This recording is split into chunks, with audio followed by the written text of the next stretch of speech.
Hi, I'm Mayor Bob Engler, City of Thousand Oaks. And I wanted to invite everybody up to my house today so that we can talk a little bit about being prepared for fire season. As we come into the peak of fire season, when the winds start to blow and we start to get worried about how our houses are going to do, I wanted to have the fire department come and talk to us and point out a few things that I can improve on my own residence. So, glad to have the fire department here. We have Brian McGrath. Thanks for having us, Mayor. I appreciate it. Right when I walk up, I noticed, looking up at your screens in your attic vent areas, you do have 1/8 inch mesh screens in there, which is very good, but be sure to make sure that there's no burrs have poked holes in those.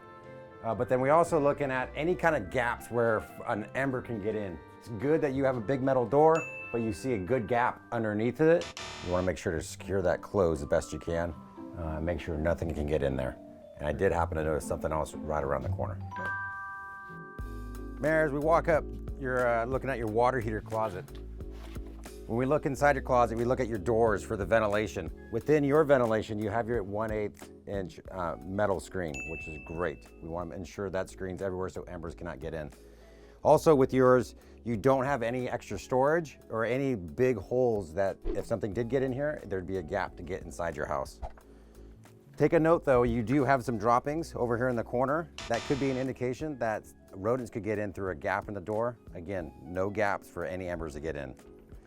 With there being your AC units that are right here, your AC line comes in and it goes inside the wall. You want to make sure that, again, the gaps underneath here are all sealed up.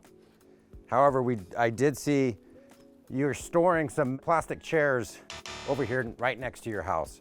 We don't want to have anything within 5 feet of the structure. We want to clear it out. This is just a place for embers to get caught.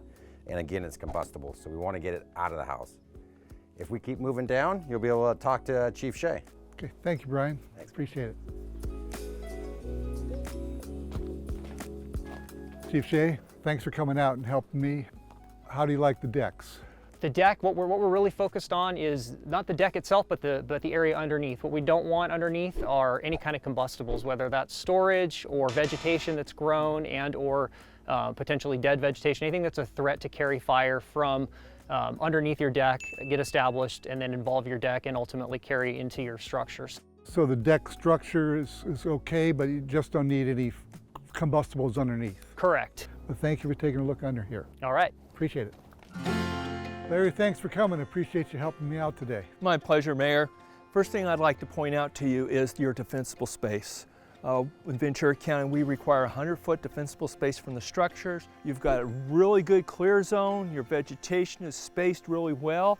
It will slow a fire from coming into the zone here, and more importantly, it will give us area for the firefighters to be able to actively defend your property here. As we turn around and look at your house, I'd like to point out a couple items in regards to your windows. While most of the windows are dual pane, we recommend, I see your large window here is not, and we would recommend that in the future you may consider upgrading that to a dual pane window. But you also notice you've got some windows that are open both lower here and up on your upper story there. Well, that's great for the ventilation and everything. Just be aware during fire season, if you're going to leave the house, go around and make sure all your windows are closed, because that's an opening right for the embers to get through those screens and into the start. So as we come around your house, a lot of people have their trash cans, recycle bins and stuff up against the house. You don't want to do that. You want to pull them away from the house at least 5 feet. Reason being is you can get leaves and debris that like to build up behind them. These are plastic. They will ignite if there's fire next to them. Also what will happen in the high winds is the winds, depending on it, will catch the lids and open them up.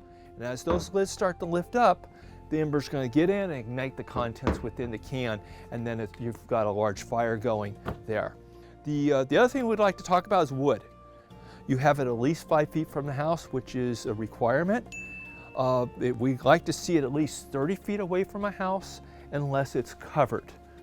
So by covered, you mean like a blue tarp or something you can get at one of the stores? It needs to be a fire-resistive cover. Those are very expensive and hard to find, but a blue tarp will just melt with the embers on it and then expose your wood.